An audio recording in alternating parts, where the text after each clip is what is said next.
Elías Ámano no recordaba cuándo había dormido por última vez en casa. Tal vez hacía 5 días. Tal vez una semana.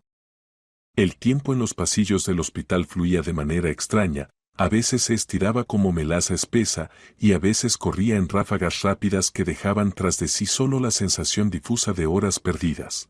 Estaba sentado en una silla dura junto a la cama donde yacía su hija de 9 años, Ana. La sábana blanca, las paredes blancas, la luz blanca de las lámparas, todo se fundía en una especie de vacío infinito.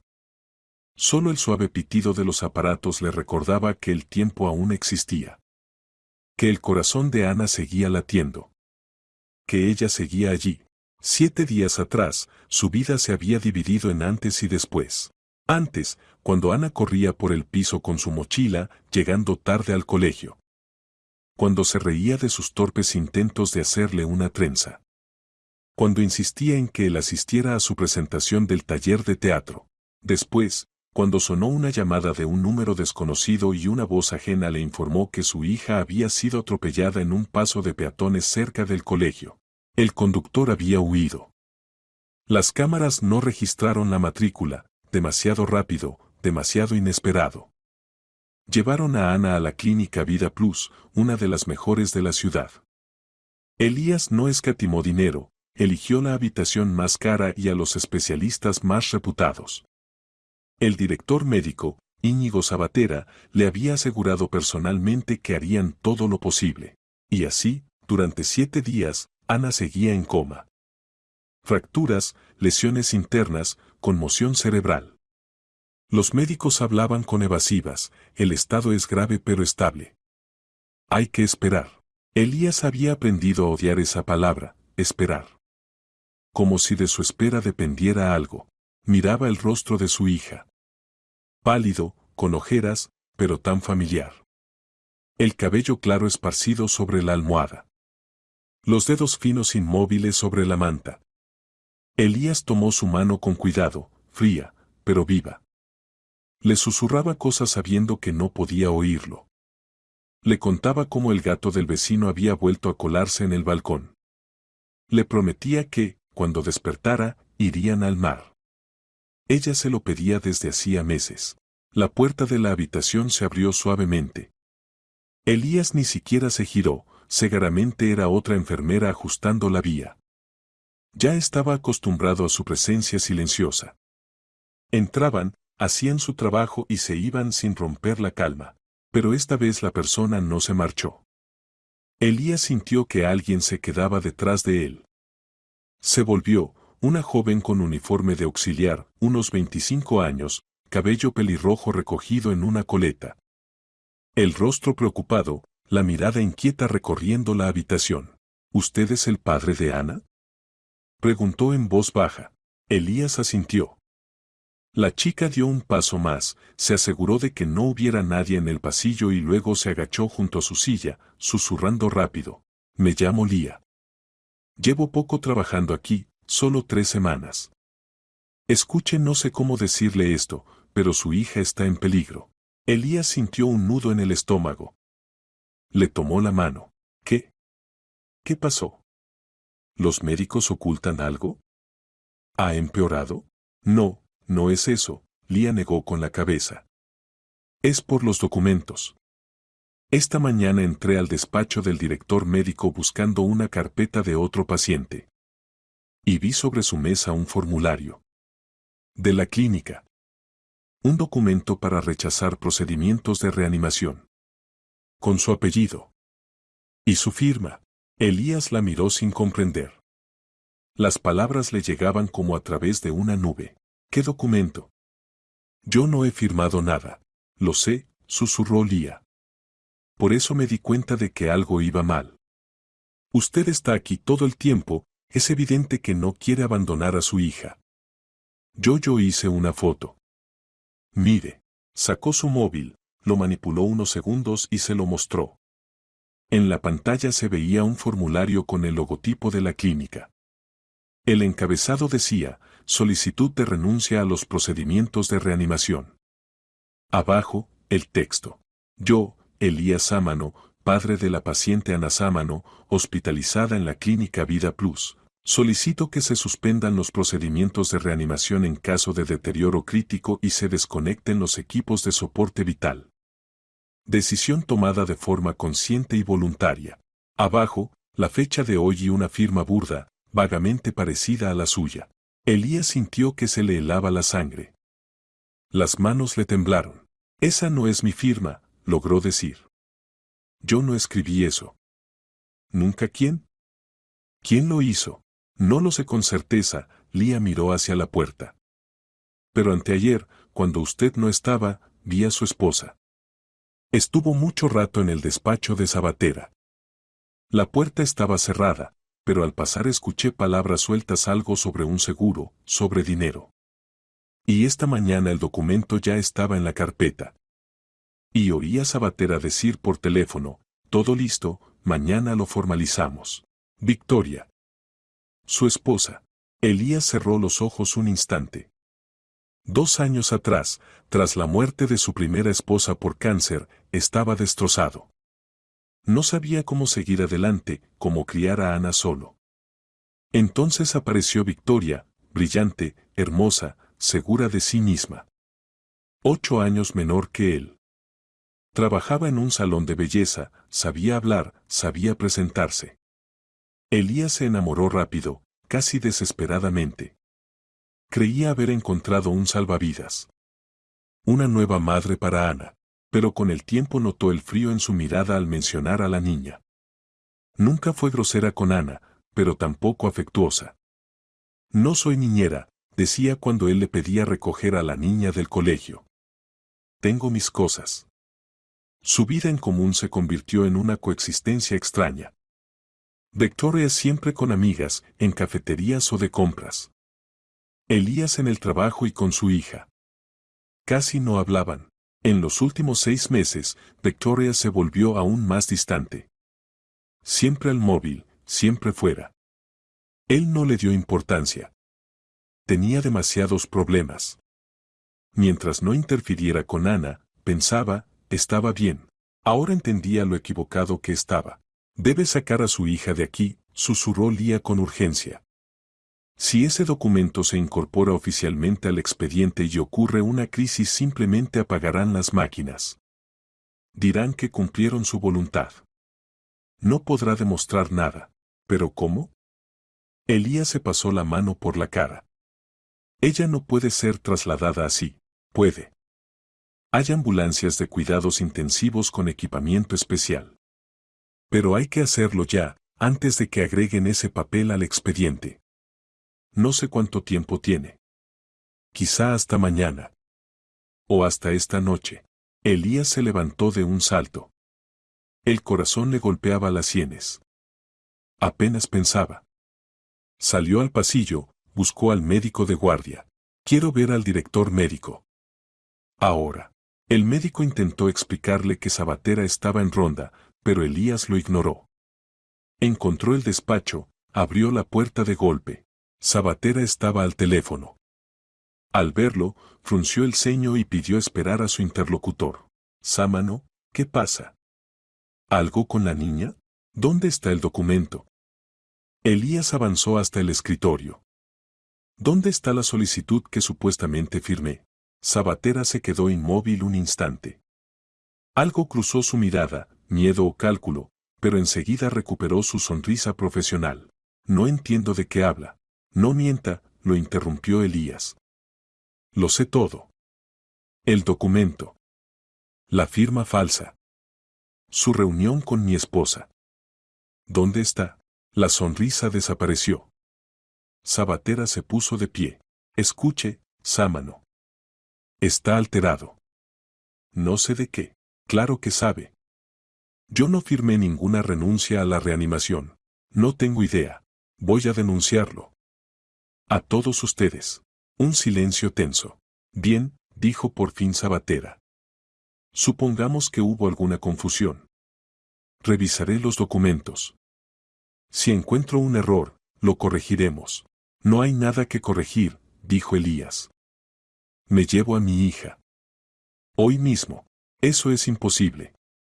Su estado. Es posible. Llame a una ambulancia de cuidados intensivos. Prepare el traslado. Conozco a un médico en el hospital público. Él la recibirá. Sabatera quiso protestar, pero Elías ya se marchaba. Llamó a Germán Zabaleta, su amigo de muchos años y jefe de la UCI del hospital público. Germán aceptó sin dudar. Tráela. Encontraremos cama. Solo pide la documentación del alta para evitar problemas. 2 horas después, tras amenazas de inspecciones y denuncias, Sabatera cedió. Por la tarde llegó la ambulancia especial.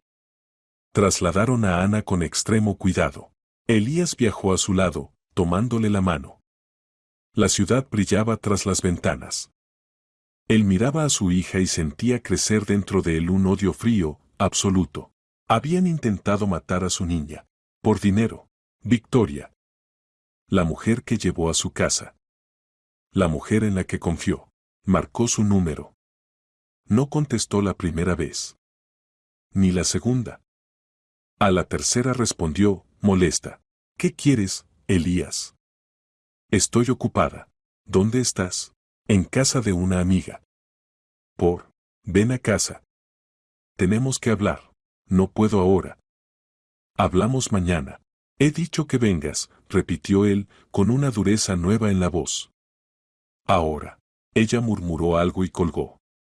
Elías apagó el móvil y volvió a mirar a Ana. Voy a encontrar al responsable, susurró. Lo juro. En el hospital público, Germán nos recibió. Controló todos los parámetros, supervisó el ingreso. El estado es grave, sí, pero no desesperado, dijo. Vamos a trabajar. Y llegaste justo a tiempo. Esa clínica he oído cosas. Les importan más los euros que las personas. Cuando Elías le contó lo del documento, Germán maldijo.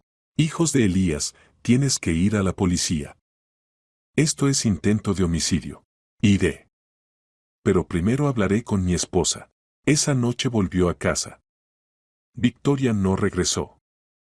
En la cocina, mientras buscaba documentos, encontró algo que lo heló, un seguro de vida para Ana, contratado 6 meses atrás, con un capital de 200.000 euros. Él no lo había firmado. Y su firma estaba allí. La puerta se abrió. Entró Victoria, impecable, como si viniera de una fiesta. ¿Qué pasa? ¿Por qué me llamaste a estas horas? Elías se aproximó lentamente. Contrataste un seguro sobre Ana. Victoria se tensó apenas un segundo. ¿Y qué? Es normal. Los niños deben estar asegurados. 200.000 euros en caso de muerte. ¿No te parece extraño? ¿Qué más da? Mejor eso que nada. Firmaste por mí. Siempre estás en el trabajo. No tienes tiempo para papeleo, se encogió de hombros. Te hice un favor. Falsificaste mi firma, dijo Elías avanzando. Igual que falsificaste la renuncia a la reanimación. Victoria palideció. No sé de qué hablas. No mientas. Gritó él. Lo sé todo. Tú y Sabatera queríais que desconectaran a Ana. Por dinero. Estás loco, escupió ella. No tienes pruebas. Sí las tengo.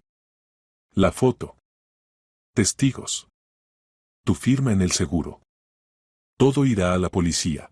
Victoria se irguió, con odio en los ojos. ¿Y qué vas a demostrar? ¿Que contraté un seguro? No es delito. ¿Que hablé con un médico? Es mi derecho. Querías matar a mi hija. La niña está en coma. Gritó. Los médicos dicen que casi no hay esperanza. ¿Quieres que viva como un vegetal? ¿Quieres arruinarte en tratamientos inútiles? Yo solo quería ahorrarte sufrimiento. Mientes, dijo Elías. Lo hiciste por dinero. Para tu vida cómoda. Viajes, compras. Un silencio helado. Lárgate, dijo él finalmente. Ahora mismo. Haz tu maleta y vete. Mañana pediré el divorcio. Y denunciaré todo. Victoria rió con desprecio. Perfecto. Hace tiempo que no soporto esta casa. Ni a ti, ni a tu niña. 20 minutos después, la puerta se cerró tras ella. Elías se dejó caer en la silla. Temblaba. De rabia. De miedo. De alivio por haber llegado a tiempo. La madeja se había empezado a desenredar. Solo quedaba seguir tirando. La mañana recibió a Elías a mano con una luz gris tras la ventana y el sonido del teléfono. Había pasado la noche en el sofá, sin siquiera desvestirse, cayendo en un sueño inquieto y despertándose con cada crujido. En la pantalla apareció el nombre de Germán. Elías, ven. Ana movió los dedos. Es una buena señal. Elías se incorporó de un salto, tomó las llaves y, media hora después, ya estaba de pie junto a la cama de su hija en la UCI del hospital público. Germán le mostró los datos del monitor. Todos los parámetros eran estables, incluso un poco mejores que la noche anterior. ¿Ves? Su organismo lucha. Hay actividad cerebral. Es pronto para hablar de recuperación completa, pero definitivamente hay posibilidades. Vamos a hacer todo lo posible. Elías tomó la mano de Ana. Estaba tibia. Viva. Acarició su palma con el pulgar, y creyó, o no fue imaginación, que los dedos de la niña se movieron suavemente en respuesta. Aguanta, mi cielo, susurró. Papá está contigo. Todo va a salir bien. Se quedó a su lado hasta el mediodía. Las enfermeras entraban, revisaban las vías, cambiaban bolsas de medicación. Una de ellas, una mujer mayor de mirada amable, le dijo, debería comer algo. En la cafetería del primer piso se come bastante bien. Elías asintió, pero no tenía hambre. Dentro de él todo estaba apretado. La conversación con Victoria de la noche anterior giraba en su mente una y otra vez. Su voz fría, hace tiempo que estoy harta de esta casa. Su indiferencia hacia Ana. Su disposición a sacrificar a la niña por dinero. ¿Cómo pudo equivocarse tanto? ¿Cómo no vio que detrás de la belleza había vacío? ¿O ella fingió desde el principio, solo para entrar en su vida, en su bolsillo? Alguien llamó a la puerta. Elías se volvió. Lía, la auxiliar de la clínica Vida Plus, estaba allí. Vestía ropa normal, vaqueros, suéter, chaqueta corta, con el cabello suelto. Parecía cohibida. Perdón por molestar, dijo. Supe en qué hospital ingresaron a su hija. Quería saber cómo está. Un poco mejor. Elías se levantó, acercándose. Gracias. Si no me hubiera advertido no quiero ni pensar en lo que habría pasado. Lía sonrió con tristeza. No podía quedarme callada. Hubiera sido lo incorrecto. ¿Sabe? Renuncié. Esta mañana entregué la carta. ¿Por qué? Porque ese sitio está podrido. Ayer, después de que usted se llevara a Ana, Sabatera me llamó a su despacho. Me preguntó si yo le había hablado del documento. Le dije que no sabía de qué hablaba, pero no me creyó. Me advirtió que, si decía algo inapropiado, tendría problemas. Me asusté. Decidí irme antes de que fuera demasiado tarde. Elías frunció el ceño. ¿Le amenazó?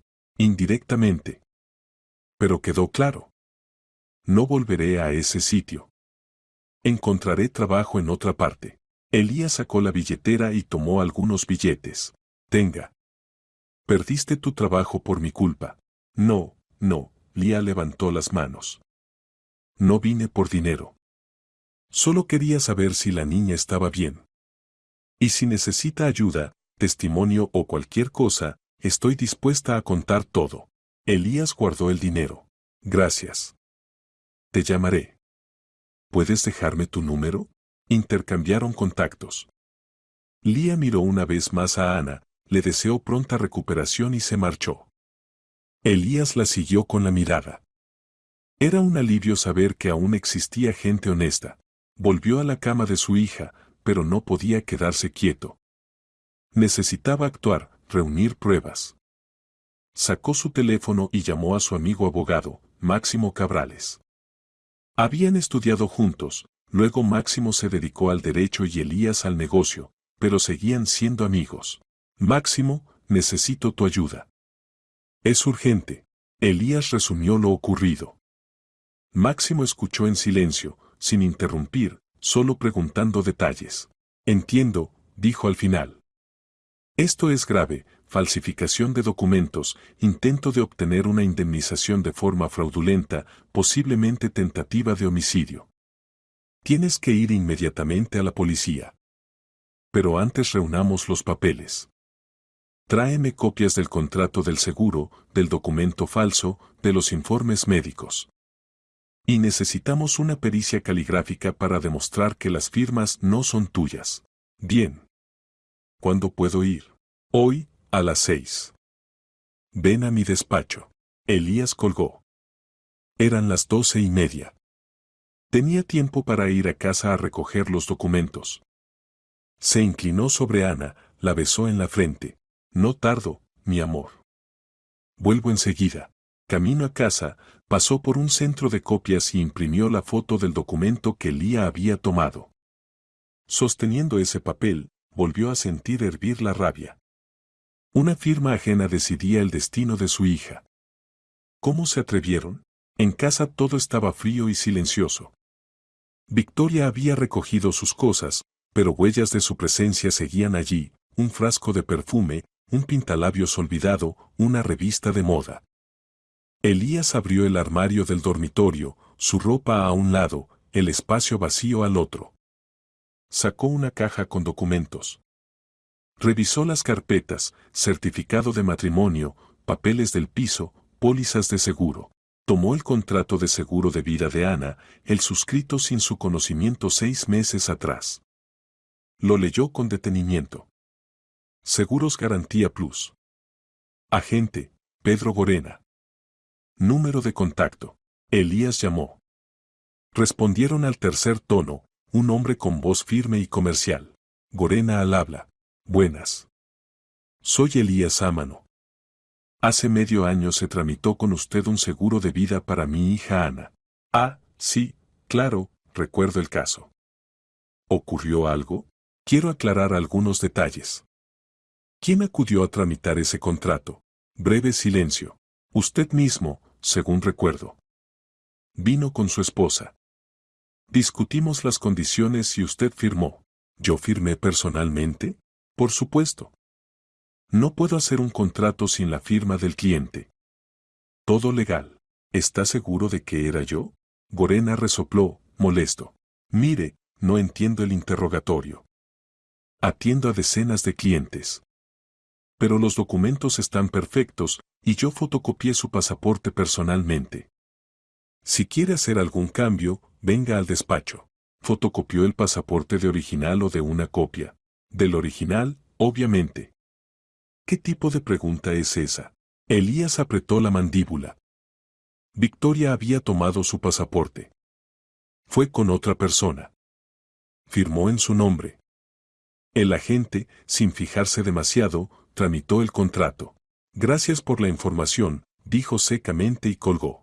El puzzle se completaba. Victoria lo había planeado con anticipación. Contrató el seguro.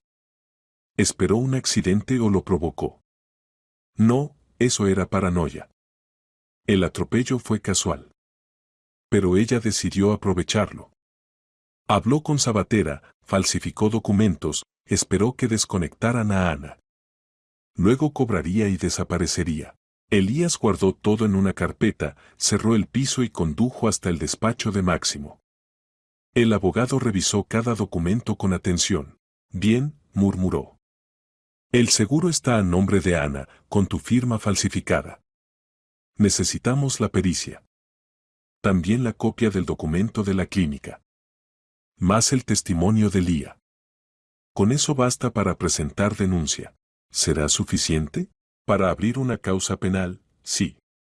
Luego citarán al agente Gorena, al director Sabatera, a tu esposa. Si es como dices, tendrán problemas serios. Elías sintió algo como alivio. Había un camino hacia la justicia. Una cosa más, dijo. Victoria mencionó que quería irse del país. ¿Puede hacerlo? Hasta que no haya proceso, sí. Pero si presentamos denuncia antes de su vuelo, podrían retenerla en el aeropuerto. Aunque no es seguro. Lo mejor sería enfrentarla y obtener alguna confesión grabada. Entendido. Acordaron reunirse al día siguiente en la comisaría. Elías salió del edificio. Caía la tarde. En algún punto de la ciudad, Victoria preparaba su huida. Tal vez con ese amante que Lía había mencionado, pero no iba a permitirlo. Volvió al hospital. Ana seguía en el mismo estado, pero Germán le dijo que sus reflejos mejoraban, que había respuesta a la luz. Elías se sentó y tomó su mano. Le contó historias, el verano pasado en la casa de sus padres, la abuela preparando mermelada, el abuelo enseñándole a pescar, las noches en la terraza viendo el atardecer. Vamos a volver, lo prometo. Este verano. Vas a nadar, vas a aprender a ir en bici. El abuelo ya te compró una. Le pareció que Ana le apretaba los dedos. Quizá era ilusión. Pero quería creer. Esa noche, la enfermera mayor entró en la habitación. Debería descansar. Hay una sala para familiares. Sofá, manta. Si pasa algo, le avisamos. Elías dudó, pero estaba agotado. Asintió, fue a la sala y cayó rendido en el sofá. Lo despertó un tono insistente. El amanecer entraba por la ventana. Un número desconocido. Respondió medio dormido. Sí. ¿Elías Sámano? Una voz femenina, nerviosa. Soy Tatiana, amiga de su esposa. Perdón por molestar tan temprano. Victoria no quería que supiera esto, pero no puedo callarme. Ella lo engañó. Tiene un amante. Y se van del país. Hoy. Si quiere hablar con ella, debe darse prisa. Elías se enderezó. ¿A dónde va? No lo sé con certeza, pero creo que a Turquía. Ya está en el aeropuerto. Eran las 7. La reunión con Máximo era a las 10.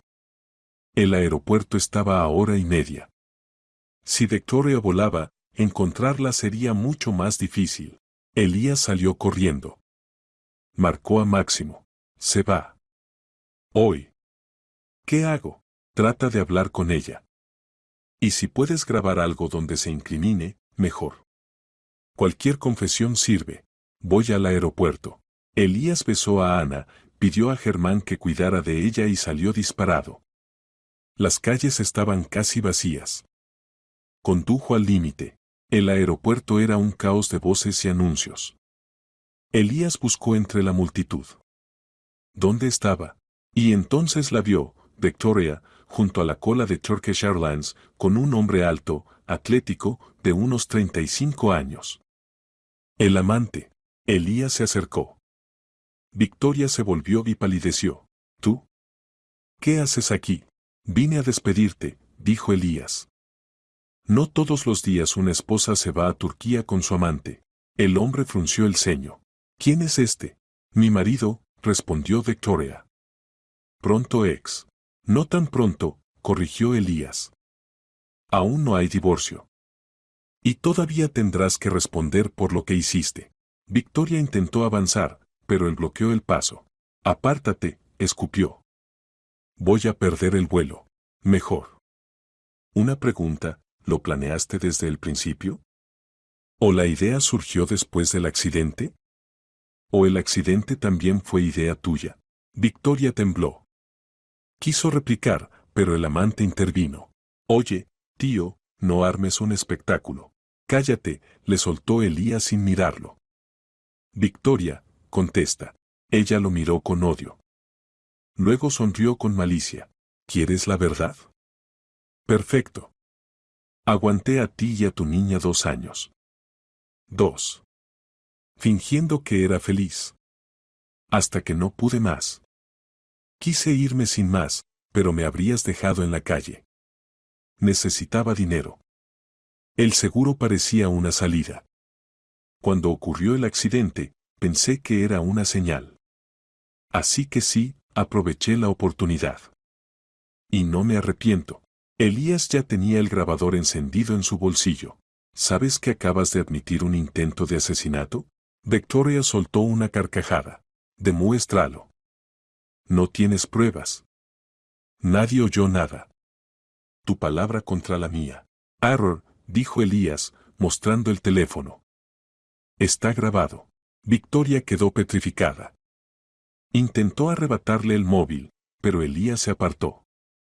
El amante lo agarró del hombro, Elías lo empujó con fuerza y lo lanzó contra la mesa de facturación. La seguridad corrió hacia ellos. Has perdido, dijo Elías a Victoria. Hoy mismo presento denuncia. Esto se acabó. La seguridad intervino. Victoria fue retenida mientras se aclaraba la situación.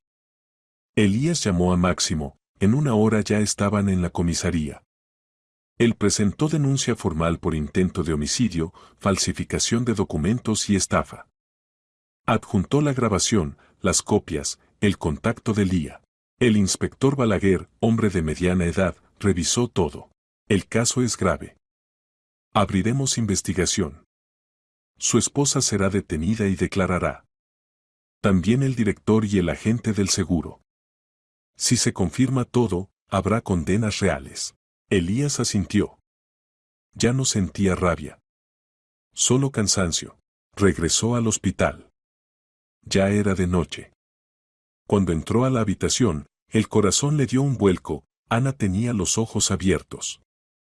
Miraba al techo. Parpadeaba. Germán. Gritó. Ha despertado. Los médicos acudieron, comprobaron reflejos, le hablaron. No podía hablar aún, la garganta irritada por la intubación, pero veía. Oía. Estaba allí. Elías tomó su mano, y las lágrimas cayeron por su rostro. Las primeras en todos esos días. Todo está bien, cariño, susurró. Se acabó. Te salvaste. Lo logramos. Y Ana, mirándolo, sonrió. Débil, apenas visible. Pero sonrió. Los días siguientes pasaron en un ritmo febril. Elías Sámano se debatía entre el hospital, donde Ana iba despertando poco a poco, y los despachos de los investigadores, donde avanzaba la instrucción del caso. Ana todavía no podía hablar, los médicos explicaban que sus cuerdas vocales estaban dañadas y necesitaban tiempo para recuperarse, pero ya reaccionaba a las voces, reconocía a su padre y apretaba su mano en respuesta. Germán Zabaleta decía que era un progreso excelente, que muchos pacientes no salían del coma en meses después de traumatismos así. Tu niña es una luchadora, le dijo a Elías el jueves por la mañana, mientras esperaban el café de máquina en el pasillo. He visto de todo en mi carrera, pero una voluntad de vivir así es rara. Se va a recuperar. Solo hace falta tiempo. Elías bebía el café instantáneo hirviendo y pensaba que, de no ser por Lía, Ana no habría tenido ese tiempo. La habrían desconectado de las máquinas, y ya está. Accidente, tragedia, pésame. Victoria habría cobrado sus 200.000 euros y se habría marchado a Turquía con su amante sin mirar atrás. Pero ahora Victoria estaba en prisión preventiva. A Yago Cuadra también lo habían detenido, resultó que conocía el plan desde el principio. Más aún, había sido él quien la puso en contacto con el agente del seguro, Pedro Gorena. Entre los tres lo habían planeado todo, repartiendo por adelantado el dinero y diseñando su nueva vida. El inspector Balaguer trabajaba rápido y con precisión. El lunes llamó a Elías a declarar y grabó su testimonio en video. El martes interrogó a Lía, ella confirmó que había visto el documento falsificado y oído la conversación de Victoria con el director de la clínica.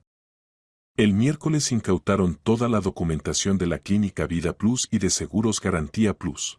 El jueves por la mañana, Balaguer llamó a Elías. Su voz sonaba tensa, cargada de algo parecido a excitación. Sámano, tiene que venir de inmediato. Han aparecido nuevas circunstancias. Muy serias. Elías dejó a Ana al cuidado de una enfermera y salió hacia la comisaría.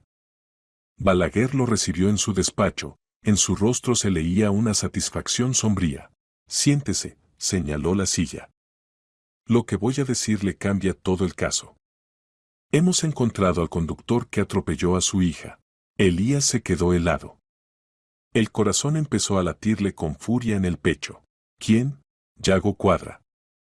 El amante de su esposa. Un escalofrío le recorrió la espalda. Sabía que Victoria era capaz de muchas cosas. Pero esto estaba más allá de cualquier límite. ¿Cómo lo averiguaron? Balaguer abrió la carpeta sobre la mesa y sacó varias fotos. Ayer confiscamos el teléfono de Yago. Había una conversación con Victoria de los últimos 6 meses. Muy detallada. No hablaban solo del seguro y de los documentos falsos. Hablaban del propio accidente. Lo planificaban. Le tendió unas hojas impresas. Elías las tomó con manos temblorosas y empezó a leer. Victoria escribía que estaba cansada de esperar a que el azar hiciera su parte, que había que tomar el control. Yago respondía que era peligroso, que podían descubrirlos. Victoria insistía, si lo hacían bien, nadie probaría nada. Los niños eran atropellados a diario, solo había que escoger el momento. Luego venían los detalles. Victoria le enviaba el horario de Ana, a qué hora salía del colegio, qué recorrido hacía, en qué cruce cruzaba la calle. Yago estudiaba el lugar, fotografiaba la intersección, comprobaba las cámaras de seguridad. Descubrieron que una de las cámaras de la zona llevaba un mes estropeada. El último mensaje estaba fechado el día del accidente. Victoria había escrito: hoy. A las 3 va a cruzar la calle delante del cole. Hazlo rápido, no frenes, márchate enseguida. Tapa la matrícula con algo. Yago contestaba: vale. Espero que entiendas lo que estamos haciendo. Victoria: lo entiendo. Es nuestra única oportunidad de tener una vida normal. Elías dejó las hojas sobre la mesa. Por dentro ardía. No se habían limitado a esperar un accidente. Lo provocaron ellos mismos. Yago atropelló a Ana a propósito. Huyó a propósito. Victoria fingió estar preocupada, visitando el hospital y haciendo teatro junto a la cama. Ellos querían matarla desde el principio, logró decir. Sí, asintió Balaguer. Fue un intento de asesinato premeditado. No solo aprovechar una situación. Una organización criminal, aunque sean pocos. Después de que Yago la atropelló, esperaban que muriera por las lesiones. Pero cuando vieron que Ana sobreviviría, decidieron acelerar las cosas falsificando el documento de renuncia a la reanimación. ¿Tienen pruebas sólidas?, preguntó Elías, con la voz áspera. Además de la conversación. Las tenemos. Encontramos el coche. Yago intentó venderlo a través de un conocido, pero no le dio tiempo. Es un Toyota negro. En el capó encontramos microfibras del abrigo de su hija, la pericia lo confirmó. En el parachoques hay marcas que coinciden con el impacto.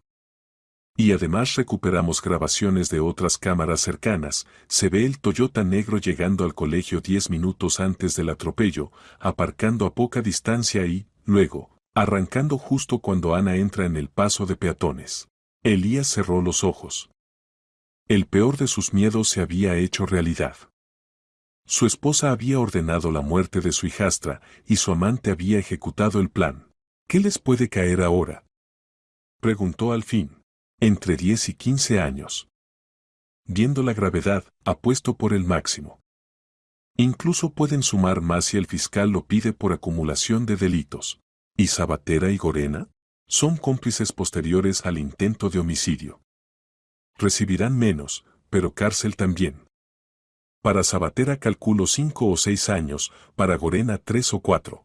Elías abrió los ojos y miró al inspector. Quiero que pasen mucho tiempo dentro. Que se pudran.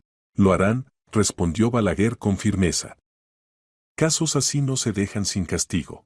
Al día siguiente, el inspector organizó un careo entre Victoria y Yago. A Elías le permitieron observar desde la sala contigua, detrás de un espejo unidireccional.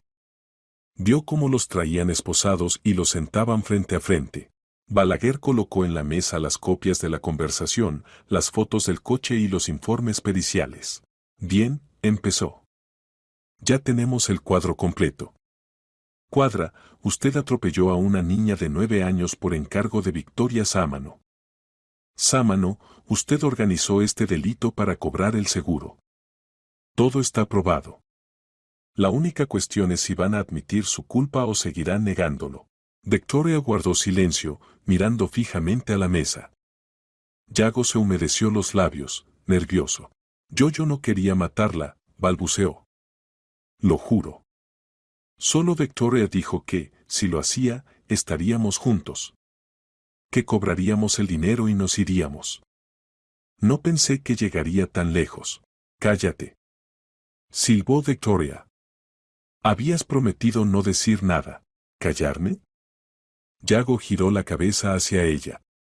¿Te das cuenta de que nos pueden caer 10 años? 10 años, Vika. No pienso pudrirme en la cárcel por tus ambiciones.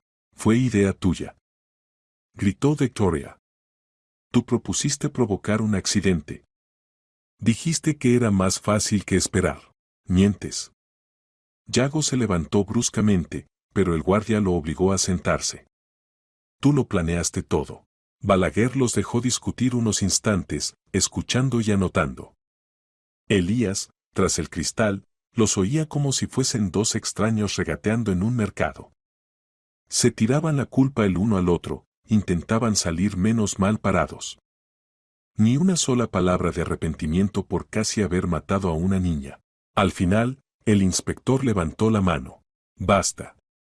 Han reconocido su participación en el delito. Es suficiente para el juicio. Llévenselos. Cuando se los llevaron, Balaguer entró en la sala desde donde observaba a Elías. Bueno, ¿le parece suficiente? Más que suficiente, respondió Elías, con voz apagada. Prepárese para el juicio. Empieza dentro de un mes.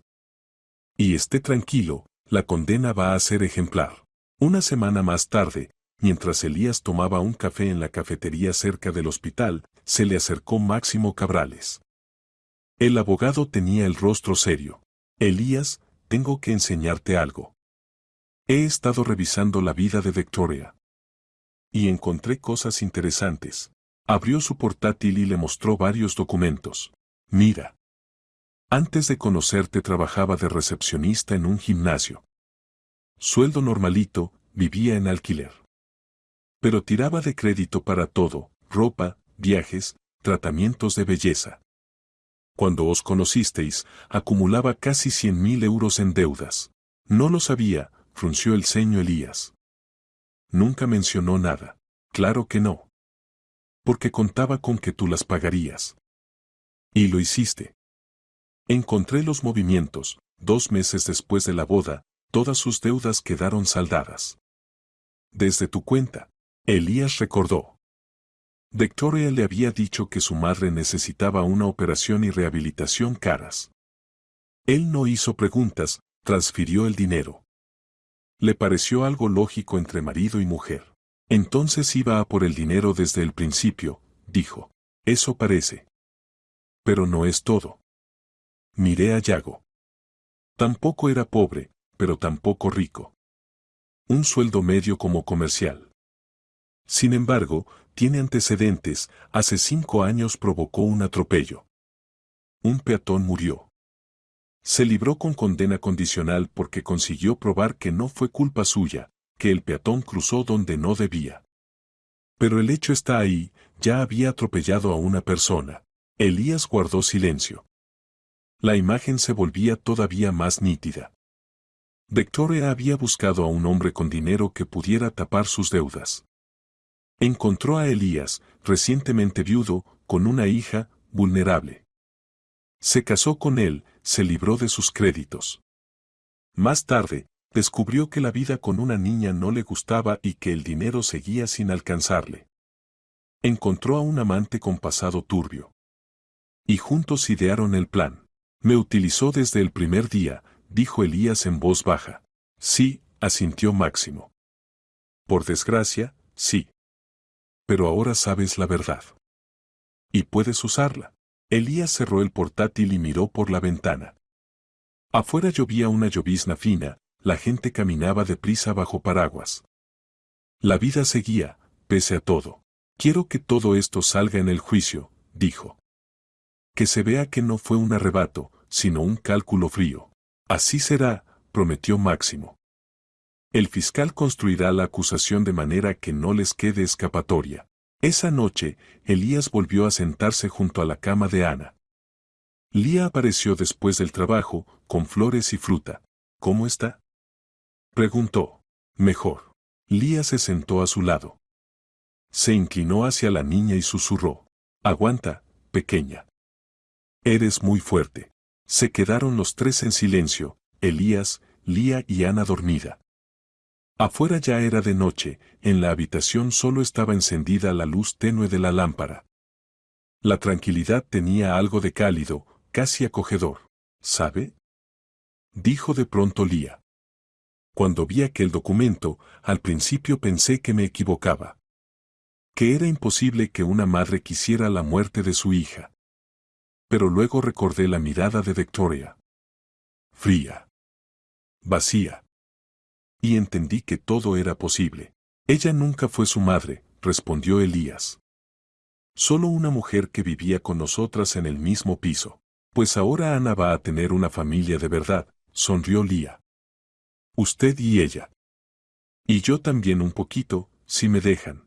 Claro que te dejamos, Elías la miró con calidez. Ya eres parte de nuestra familia. En ese momento, Ana abrió los ojos. Miró a Elías, luego a Lía. Sus labios se movieron y escapó un susurro apenas audible. Papá. Elías se levantó de golpe y se inclinó sobre ella. Ana. ¿Ya puedes hablar? Ella parpadeó y asintió débilmente. Lía salió corriendo a llamar a los médicos. Germán llegó al minuto, revisó reflejos, le alumbró los ojos con una linterna. Está mejor, dijo con alivio. Por fin. Ana, ¿puedes hablar? Ana asintió de nuevo. Germán sonrió. Perfecto. Eres una campeona. Elías permanecía a su lado, con lágrimas corriendo por su cara. Su hija había vuelto del todo. Lo peor quedaba atrás. Solo quedaba conseguir justicia. Y lo haría. Fuera como fuera. Después de que Ana volviera a hablar, su recuperación avanzó sorprendentemente rápido. A los 3 días ya podía pronunciar frases cortas, aunque su voz seguía siendo débil y ronca. A la semana comenzó a incorporarse en la cama con ayuda de las enfermeras. Los médicos lo llamaban casi un milagro, una recuperación así, tan pronto tras un coma, era excepcional. Elías pasaba con ella cada minuto libre. Le leía cuentos, le ponía dibujos animados en la tableta, la ayudaba con los ejercicios de rehabilitación. Lía venía todos los días, hacía masajes, jugaba con la niña, le enseñaba a mover de nuevo los dedos, los brazos, el cuello. Mientras tanto, la investigación avanzaba sin descanso. El inspector Balaguer trabajaba día y noche. Cada jornada aparecían nuevos detalles, mensajes, pruebas técnicas, testimonios. La culpa de Victoria y Yago ya no dejaba margen a ninguna duda. 2 semanas después, Balaguer volvió a llamar a Elías. Cuando Elías entró en el despacho, el inspector abrió una carpeta gruesa. El caso ya pasó a la fiscalía. En pocos días estará listo para el juicio. Tenemos pruebas irrefutables, conversaciones completas, peritajes, registros de cámaras, declaraciones. Y, además, Yago empezó a hablar. Ha confesado todo. Quiere reducir su condena. Elías frunció el ceño. ¿Qué contó exactamente? Balaguer pasó unas hojas. Yago conoció a Victoria hace año y medio, en el gimnasio donde ella trabajaba.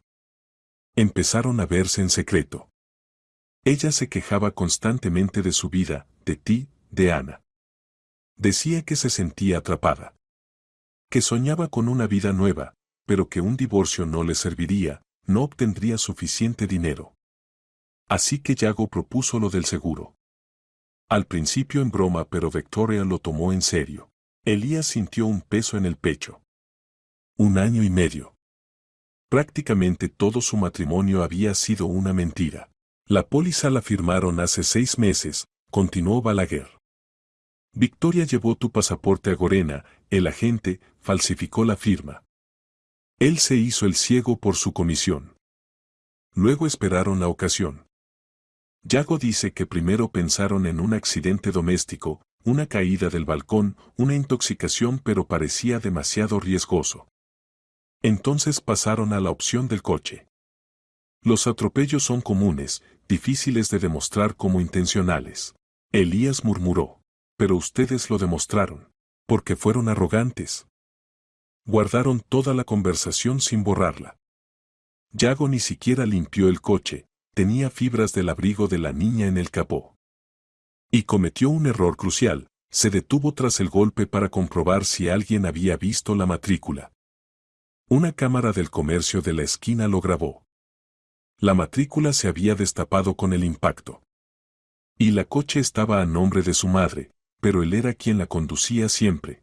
El inspector sacó otro documento. Y esto es clave. Justo después de atropellar a Ana, Yago llamó a Victoria. 3 minutos de conversación. Elías sintió un escalofrío recorrerle el cuerpo. Además, añadió Balaguer, el director de la clínica, Sabatera, también confesó. Aceptó 1.000.000 de euros por ayudar a falsificar el documento para desconectar a la niña. La mitad de la suma del seguro. Se justificó diciendo que tenía deudas.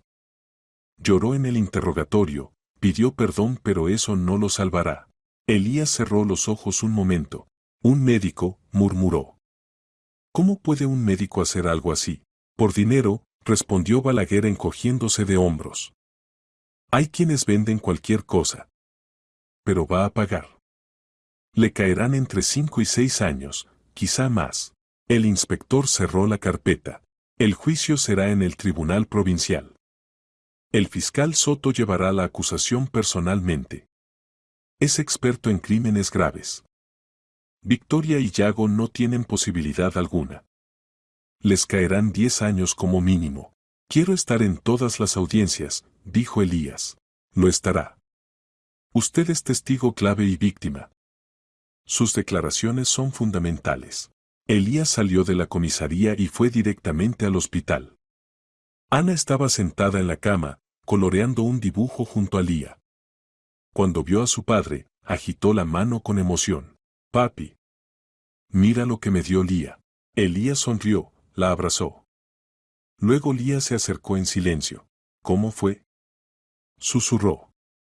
En la fiscalía, pasará a juicio en breve. Les caerán al menos 10 años a los dos. Bien, Lía apretó los labios, seria. Después de hacer algo así no me cabe en la cabeza. ¿Cómo puede alguien atropellar a propósito a un niño? Porque no son personas, dijo Elías. Son monstruos. Las semanas siguientes volaron. A Ana le dieron el alta, ya no necesitaba estar hospitalizada. Elías transformó el piso, quitó muebles peligrosos, dejó espacio para los ejercicios, adaptó el baño. Lía seguía viniendo cada día. Ayudaba a Ana a caminar, le leía libros, jugaban juntas. Poco a poco, Ana empezó a verla como una hermana mayor. Solo una vez preguntó por Victoria. Papi, ¿dónde está la tía Vicky? Elías dudó mucho. Y al final dijo la verdad, suavizada. Vicky hizo cosas muy malas, cariño. Quiso hacerte daño. Ahora el juez decidirá su castigo. Ana se quedó pensativa. ¿Por qué? Por dinero. Ella no dijo nada más. Quizá no lo entendía del todo. Quizá entendía demasiado. Llegó el día del juicio. Elías se puso traje, dejó a Ana con sus padres y acudió al tribunal acompañado de Máximo, su abogado. El edificio imponía con sus columnas altas y escaleras de mármol. Dentro olía a madera vieja, a solemnidad y a silencio tenso. La sala estaba llena, periodistas, estudiantes de derecho, gente curiosa. En el banco de los acusados estaban los 4, Victoria, Yago, Sabatera y Gorena. Victoria se veía irreconocible, delgada, demacrada, sin maquillaje, con la mirada perdida. Yago no levantaba la vista del suelo. Sabatera sudaba nervioso. Gorena tenía expresión de piedra. Entró el juez. Todos se pusieron de pie. Comenzó el proceso. El fiscal Soto se levantó y empezó a leer la acusación. Su voz era tranquila, precisa, sin necesidad de elevar el tono, cada palabra caía como un golpe. Relató cómo Victoria y Yago planearon el asesinato de una niña de 9 años para cobrar la indemnización. Cómo falsificaron la póliza. Cómo eligieron el día, la hora y la calle. Cómo Yago atropelló a Ana a propósito. Cómo huyó. Cómo después Victoria intentó rematar su plan falsificando una orden de desconexión. En la sala no se oía ni un suspiro. Se mostraron pruebas, la conversación completa, los planes detallados, las fotos del coche, las grabaciones, las llamadas. Después llamaron a los testigos. Lía fue la primera. Habló con voz temblorosa, pero firme. Sabía que me jugaba el trabajo, quizá algo más, declaró. Pero era la vida de una niña. No podía mirar a otro lado. El juez la felicitó por su valor. Luego declaró Germán, el médico, que afirmó sin dudas. Ana tenía posibilidades reales. Su estado era grave, pero no desesperado. Desconectarla habría sido un crimen médico y humano. Finalmente llamaron a Elías. Subió al estrado. Victoria mantuvo la cabeza agachada, incapaz de mirarlo. Elías relató cómo Lía lo había alertado, cómo descubrió la póliza falsa, cómo se enfrentó a Victoria en el aeropuerto, cómo ella misma confesó, y él grabó todo. El fiscal reprodujo parte del audio. Varias personas en la sala se taparon la boca con las manos. El juicio duró 3 días. Los expertos confirmaron las falsificaciones. Gorena confesó. Sabatera lloró. Yago admitió cada detalle. Los abogados intentaron justificar lo injustificable, pero no consiguieron nada. El tercer día, el juez se retiró a deliberar. 3 horas después volvió. La sala se puso en pie. El juez leyó. A Victoria Sámano se la condena a 10 años de prisión por intento de homicidio agravado contra menor. A Yago Cuadra, 10 años de prisión por los mismos cargos. A Igor Sabatera, 6 años de prisión y prohibición de ejercicio médico. A Pedro Gorena, 4 años de pena condicional y trabajos comunitarios. Victoria rompió a llorar. Yago seguía en silencio, como roto por dentro. Elías no sintió alegría. Solo alivio. Un vacío sereno. Salió del tribunal, se sentó en el banco frente a las escaleras y llamó a su madre. ¿Y Ana? Preguntó él. Durmiendo, cariño. ¿Todo bien? ¿Y tú? Ya está. 10 años. A los 2. La voz de su madre se quebró. Gracias a Dios. Elías colgó, miró hacia el cielo gris. Sabía que detrás de las nubes había sol. Solo hacía falta que se abrieran. Subió al coche y arrancó hacia casa. Hacia Ana. Hacia su nueva vida. Había pasado un año desde el juicio. Elías estaba en la cocina preparando el desayuno. El sol de mayo entraba por la ventana, las aves cantaban en los árboles del patio. Desde la habitación de Ana llegaba la risa de la niña, hablaba por teléfono con su amiga Daza, comentaban una excursión escolar que se acercaba. La vida, poco a poco, había vuelto a su cauce. Ana se recuperó casi por completo, volvió a correr, saltar, bailar.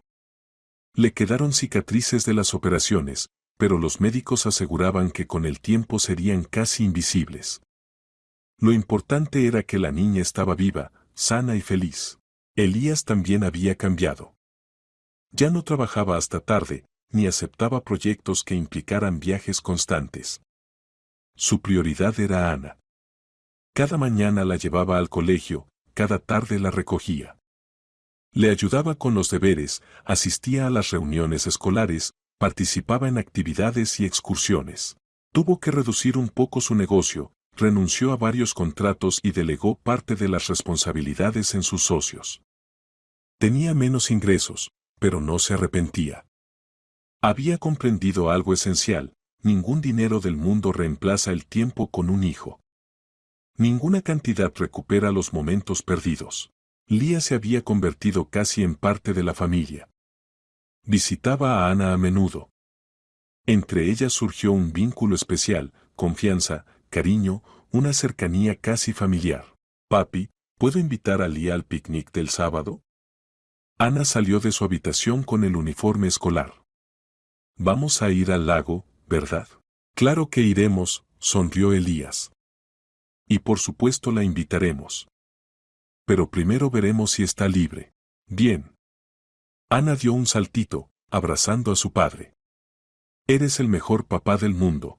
Elías la estrechó con ternura. Cada vez que la miraba, sentía gratitud. Gratitud hacia la vida, hacia los médicos y hacia Lía, que había salvado a su hija en el momento más decisivo. Después del desayuno la llevó al colegio. En el camino Ana hablaba sin parar, sobre un examen de matemáticas, sobre un nuevo profesor de educación física, sobre la fiesta de cumpleaños de Daza. De pronto dijo, papi, cuando sea mayor quiero ser doctora. Como Germán. Quiero ayudar a la gente y salvar vidas. Elías la miró con orgullo. Es un sueño maravilloso. Y estoy seguro de que lo lograrás. Yo te apoyaré. La dejó frente al colegio y esperó a que entrara, agitando la mano antes de desaparecer por la puerta. Luego se dirigió a la oficina. El trabajo aquel día fue ligero, 2 reuniones, algunas llamadas. Para mediodía ya había terminado. Entonces decidió pasar por el hospital a visitar a Germán y agradecerle una vez más. Germán lo recibió en su despacho, le sirvió té y preguntó por Ana. Está recuperándose de maravilla, dijo Elías. Los médicos dicen que en un año no quedarán huellas de la lesión. Ya corre, hace deporte y quiere apuntarse a baile. Germán sonrió. Te lo dije, es una luchadora. Algunos niños tienen una fuerza interior enorme. Lo importante es que la sacaste a tiempo de aquella clínica. Si hubiera pasado un día o 2 más. No terminó la frase, pero Elías entendió. De haberse quedado, Ana estaría muerta. Victoria y Yago habrían cumplido su plan. La habrían desconectado en silencio, declarado el fallecimiento, cobrado el seguro. Y nadie jamás habría sabido la verdad. Escuché que les dieron 10 años, comentó Germán. A tu exmujer y a su amante. Sí. 10 años en prisión. A Sabatera 6 y sin posibilidad de ejercer. Bien merecido. Un médico que hace algo así jamás debería usar una bata.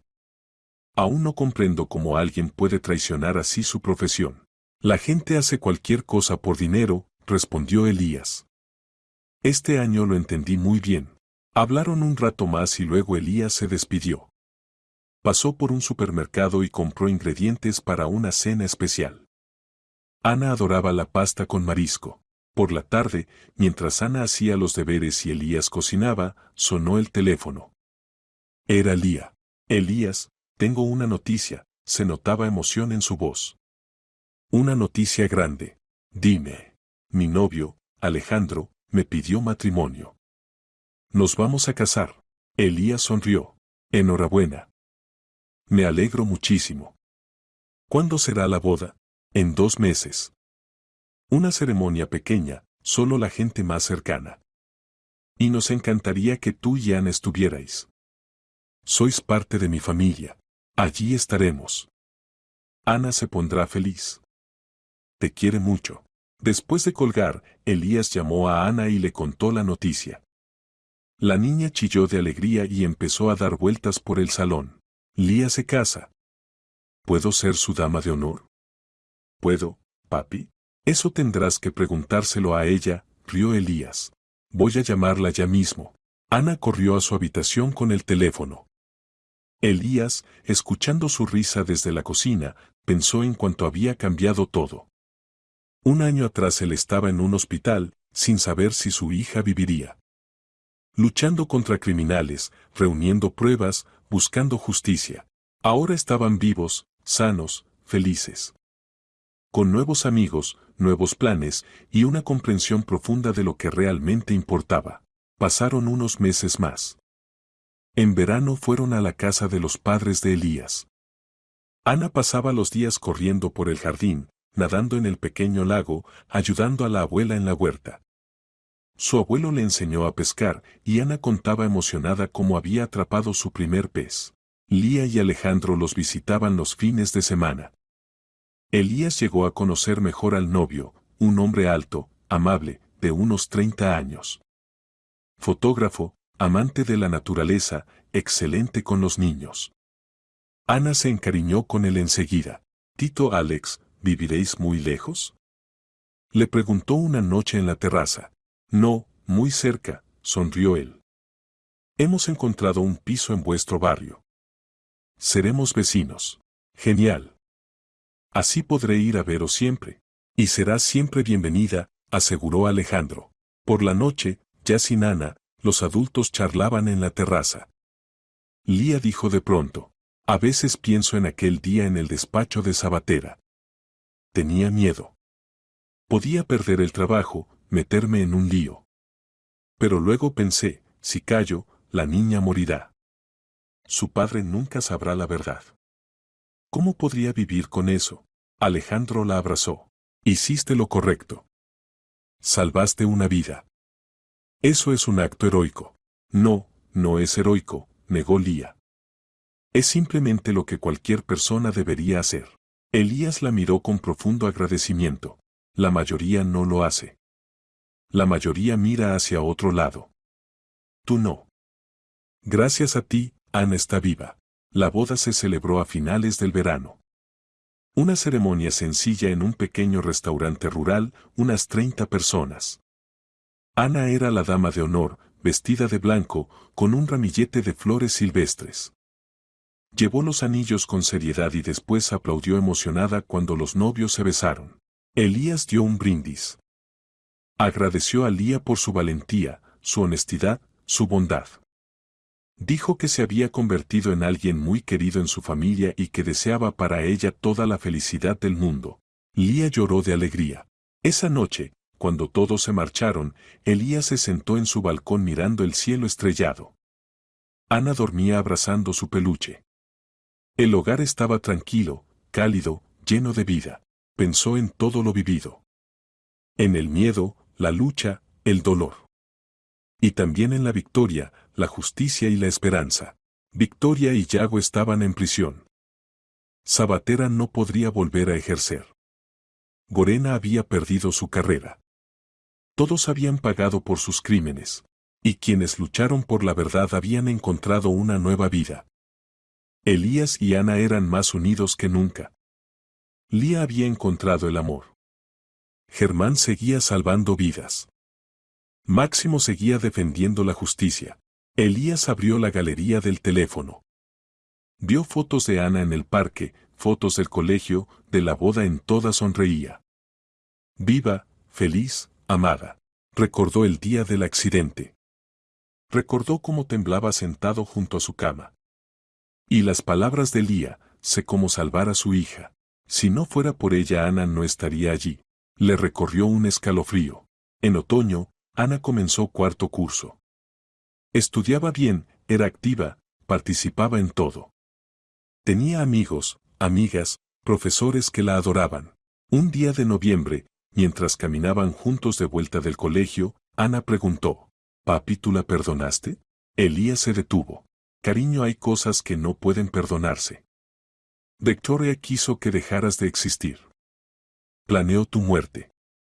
Eso no se puede perdonar. Pero está en la cárcel. Ya la castigaron. Quizás ahora está triste y arrepentida». Elías suspiró.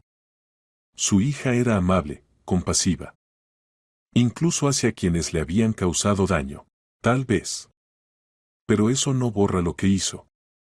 El perdón no es una obligación. No tienes que perdonar a quien te hizo daño a propósito. Lo entiendo, asintió Ana. Yo no la perdono. Solo quería saber si tú sí. No. No puedo. Y nunca podré. Pasó medio año más. Llegó el cumpleaños de Ana. Elías organizó una fiesta en casa, amigos de la escuela, Lía y Alejandro, Germán, Máximo, sus padres.